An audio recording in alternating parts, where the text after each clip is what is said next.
Welcome to Madame Raven's. This way to the library.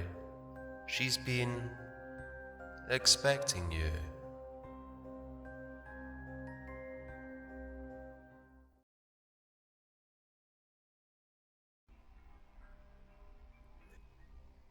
Till Death Do Us Part by Aakash Sharma. Natalie always hated those words.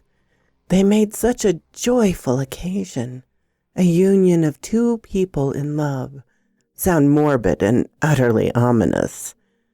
Yet she dreamed of the day she would hear those words come from John, when he would get married to her.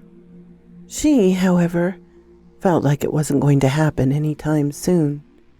Yes, they were engaged, but John was dying. The war hadn't been over yet, and whatever else was left of their little town was in no shape for a marriage. Sure, he had promised her that after the war was over, he would come home like a hero from one of Natalie's novels and carry her straight to the church, where they would get married for the entire town to see. Her father would walk her down the aisle, through smiling faces, where John's mother watched. Little children tossed around flowers, and the church organ playing while one of those chubby priests wed them. She always wanted to lean in for the kiss before the priest even finished. She knew the whole town would tell the tale of her wedding after that. Sadly, reality was much grimmer. Those novels always seemed to make their lovers seem almost invulnerable, oblivious to the dangers of the world and innocent to the depravities of men. Losing a leg was one thing, but it seemed to Natalie that John had also lost his sanity somewhere in the country they had sent him to. He would never talk of what he witnessed there that sent his mind into such a chaotic state. Yet it would always be in there with him.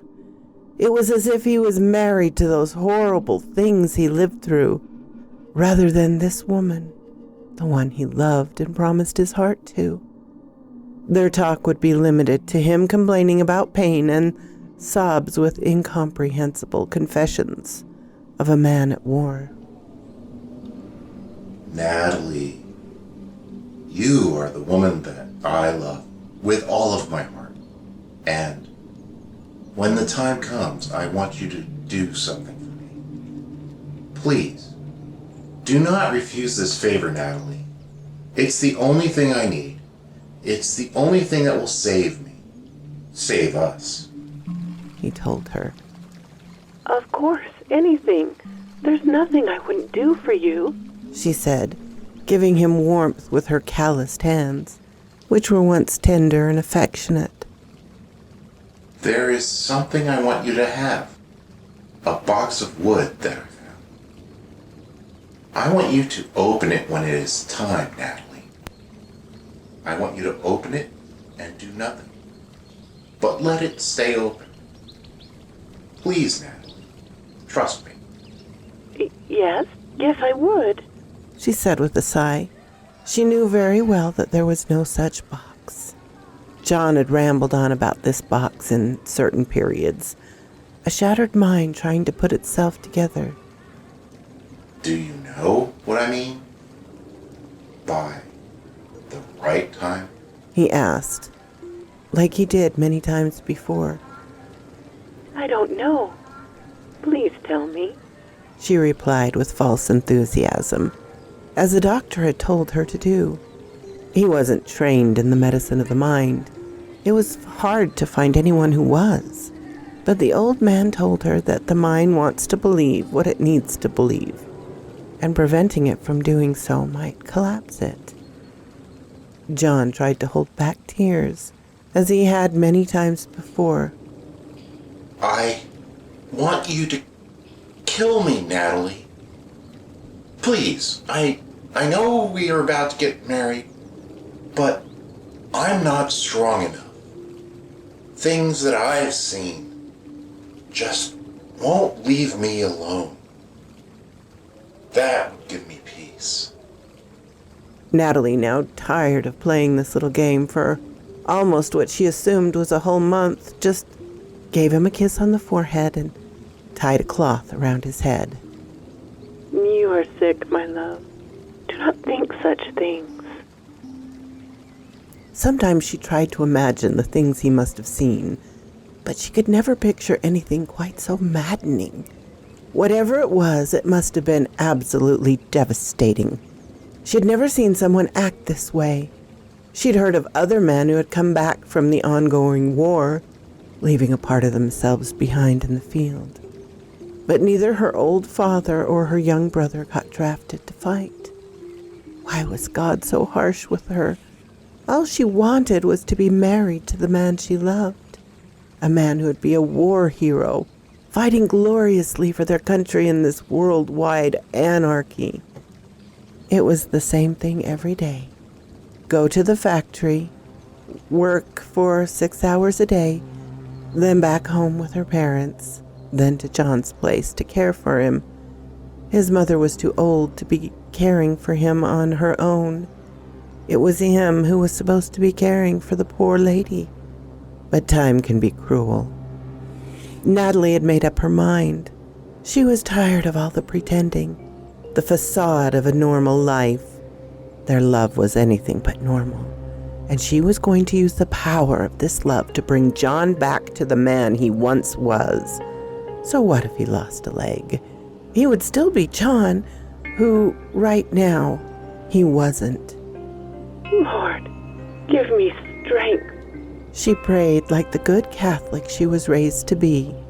The Lord hears you. You are, after all, his own child. He loves you and he will help you find your way, even if it seems like has looked away from the world right now. Please give me my John back. She'd made up her mind. She would beg the Lord for his help until he finally looked back at her with a smile and gave her her love back. She got up and went to church. She had already let John's mother know that she would not be able to come help John that day. It was only a day. It couldn't harm anyone. And besides, she was doing this for him, wasn't she? Then she prayed. She sat in front of Mary's statue and prayed. She prayed all day and she prayed all night. She took no breaks to rest, no breaks to eat. In her mind, this was the right way to help John. Their love was like a novel, and this is how a woman in her place would have helped John. Sometimes she broke into tears from the sudden realization of John's condition. Sometimes she would smile back at the fond memories of the past, when John took her up the hill where they spoke for hours, where even the silence seemed to be so exciting. This was all going to be over soon, and she could live her life just the way she imagined it would be. She awoke tired and hungry. Her body was so weak from the constant praying that she felt like a corpse. But she had to know. She had to know what her devotion got her. John was probably waiting eagerly for her to be back, smiling and happy. The plaguing memories overpowered by his lover's faith. She had even got him a particularly beautiful crucifix, one she always had an eye on when she was at church. It was crimson at the sides, with very intricate gold carvings around the edges, and tied to a string of beautiful red beads. It cost quite a significant sum she had saved from the factory earnings for their wedding, but she promised herself that it would be worth it. She found him asleep when she got there. Mrs. Marino had been resting downstairs after the constant care she gave her boy, a well-deserved time off. She didn't care about anything now. All she needed to know was if it worked.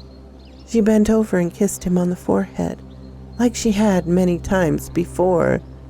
John opened his eyes, coming back into consciousness, away from those once awful nightmares that Natalie had hoped was replaced by pleasant dreams. Natalie? He asked, looking directly into her green eyes, which were now beginning to moisten with tears of joy. She had a strong feeling in her heart, one that had told her it had worked, Natalie, my love. He spoke, unmoving from his resting position. John? She said with a smile. Would you do me a favor, Natalie? The box. There is a box I need you to find. The world crashed around Natalie. Her smile widened out of an uncontrollable feeling of ridicule. Box, my love? She replied through a shaky voice, her eyes now drowning in tears. There is... John was abruptly cut off. The crucifix Natalie had gotten him, the tip piercing through his neck as he tried to scream. But to no avail. She went at it again and again, till all that was left of him was a cold, lifeless, and bloody corpse, laying on the bed with the bottom tip of the crucifix standing upright in his neck. Then she sat down beside him, breaking down into tears and screaming at the top of her lungs. The word got around the little town very quickly. John C. Marino, a young man drafted into the war, who came back with a broken soul, had finally taken his own life, plagued by the grisly memories of war flare. Such a horrible way to go for a young man, but there were worse ways to go. Worse ways that he was lucky enough to avoid during his time in the service. What was worse? That he had left poor Natalie behind, a girl the entire town knew was deeply in love with him. She felt sick whenever she saw their pitiful stares her way. She knew what she did, and although her pain was real, so was her guilt. She didn't cry when they took his lifeless corpse away from the house. She didn't cry at the funeral, when she saw him lying so lifeless, with all the blood cleaned, and him clad in a handsome black suit. She hoped so to see him, only at that very special day she had thought about since she was young, which never came. Her knight in shining armor lay lifeless in front of her own eyes, his eyes shut in peace, away from the world that had broken him. But she did cry when she saw what he held. The wooden box in his two pale hands, one that Mrs. Marino had been keeping hidden and safe in the house, letting it stay a secret so as not to have anyone steal it. The box had been very real, and it was beautiful. It had little winged baby angels carved on it with such skill and detail. They would have been lifelike if not just simple carvings on wood. Her sorrow turned to anger when she realized Mrs. Marino had hidden it from her all along, claiming that there was no such box. Her anger turned to hatred on witnessing the burial. When it was Mrs. Marino's funeral, she felt nothing for the woman. Old people fall down the stairs all the time. Nothing very odd about it. And besides, how stable could an old woman who had recently lost her son be? People were too busy pitying the bad luck of the Marino family to notice the slightest hint of a smile on Natalie's face. She did her own justice, even if it was credited as an accident. John must have been cursed by something. Those foreign lands are dangerous. That was the general belief. How ignorant of them. She was the one who was cursed. She was the one who was robbed of a future she'd always dreamed of. No matter, she could still have that future. Michael, he was a good man. He was drafted to war as well, but he wasn't so unlucky to lose his mind like John. He was training in medicine, and they needed people like him there. He did not fight much. Those weren't his duties. Instead, he did the noble work of looking after the wounded. Was this the man she'd always dreamed of? A noble spirit who healed other men. A man who wanted to dedicate his own life to saving that of others.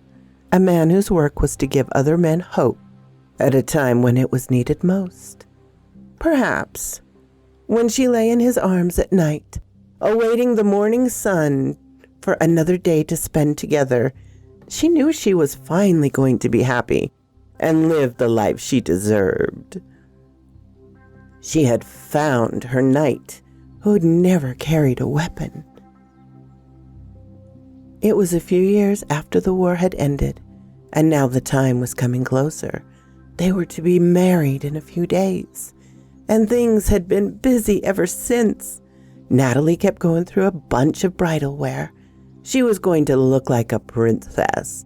She was going to make Michael feel so special, and his friends so jealous. She could imagine her father's pride when he walked her to get married. Her mother may weep, but wasn't that what made a perfect marriage? The morning had arrived, and her friends had helped her with her look. She looked absolutely gorgeous. Her hair was done upward the way she wanted, and her veil was ready to be put on. Just before she could step out, she needed some time to herself. In that silence, she could hear the murmur and giggles of her friends outside, but this wasn't time to listen to that. She wanted to reflect for a while. She was plagued by the memories of her past at times, but then those things never happened, right? John was a poor soul who was crushed by the nightmarish war and ended up opening his own throat. And his mother, in grief, had not paid attention as she went down the stairs, cracking her head on the way down. Also, they probably felt no pain. Also, they were better off dead in a way. They were both in pain, and they both needed the sweet release of death, which definitely came upon them by their own hands. They did want to die. Yes, that was it. They wanted to die, so death came to them and took them away from their misery. That's precisely what happened. This was the first day of her life, and whatever was behind her remains behind her. The townsfolk knew that she deserved happiness after such a traumatic past. Yes, she deserved this. She deserved this more than anyone. She earned this. A knock on the door made her jump, but only slightly. She knew it was time. She took a deep breath and stood herself up and set the veil right, letting the past out with her breath. The door opened, and there stood her father, dressed in the knight's suit that he had worn back when... But there was something wrong. He smelt different, and his hands, they felt so cold. She looked up at him slowly, and when she did, she got a good look at his face and felt her heart sink in dread. My child," he spoke through a hoarse voice from loosely hanging jaw. His skin was cold and pale, and his eyes, they had lost all color as well. He looked down at her with an off-green color, as if it had been corroding slowly. One would assume that he would have been blind, but he very much could see her. She froze, but for some reason her legs moved with the walking corpse of her father, down the hall and onto the aisle. The church organ played loud as she walked down the column, her deceased father's hand in her warm hand. The church was full of people, wearing good clothing that seemed to be worn down with rot, just like their skin. A child, a basket, crawling on the floor, its body so rotten it was unable to even stand. The dead looked straight at the bride with glistening, colorful skin and a new and glowing white dress. Their skulls seemed to be fixated, but to Natalie they looked like sneers, forever stuck on the face of attending corpses. If only she could find Michael here, it would comfort her. This was a bad dream, nothing more. All she needed to do was wake up. She bit her tongue a little, feeling the pain she expected to feel. No, this couldn't be. This was not real. When she came up to the altar, she finally spotted Michael. He was the one at the church's organ. She broke free from her father's tight grip and ran up to Michael and held him in an embrace. As he turned to her, she quickly averted her eyes. His face was the only skin on his skeleton, the rest of the body concealed by a suit, a very familiar suit, one that she saw John buried in, worn down with time.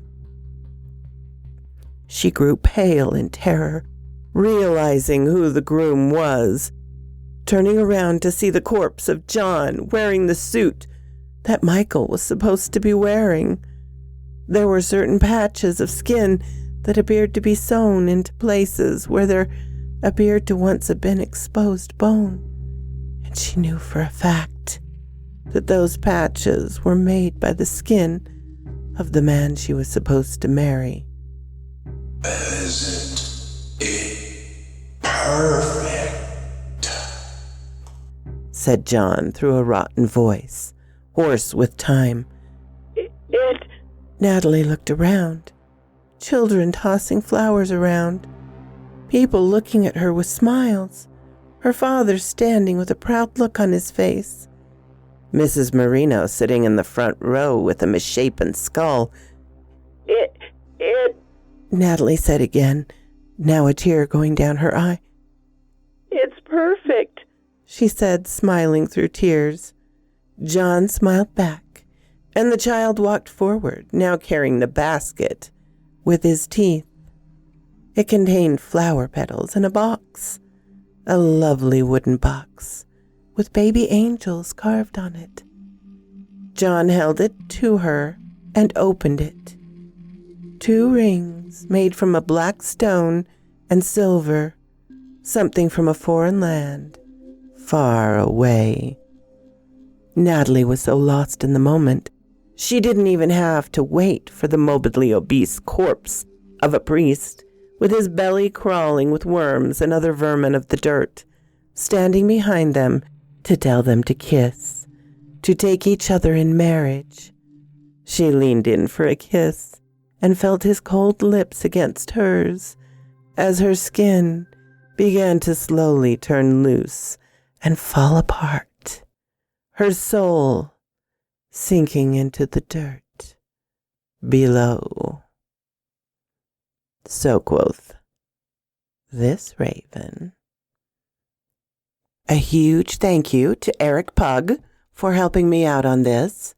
He has a couple channels and one where he does very, very spooky music called Dull Ghosts. I will leave a link to that in the description. And it was used in today's video, this music. I hope you enjoyed it. Thank you all for coming, my darlings. And special thanks to my Patreon supporters, Ermin, Darren and Jennifer, Laura, Mutant Artificial Intelligence, Tabby Cat, and of course, Charlotte Emerson and Cortez Williams.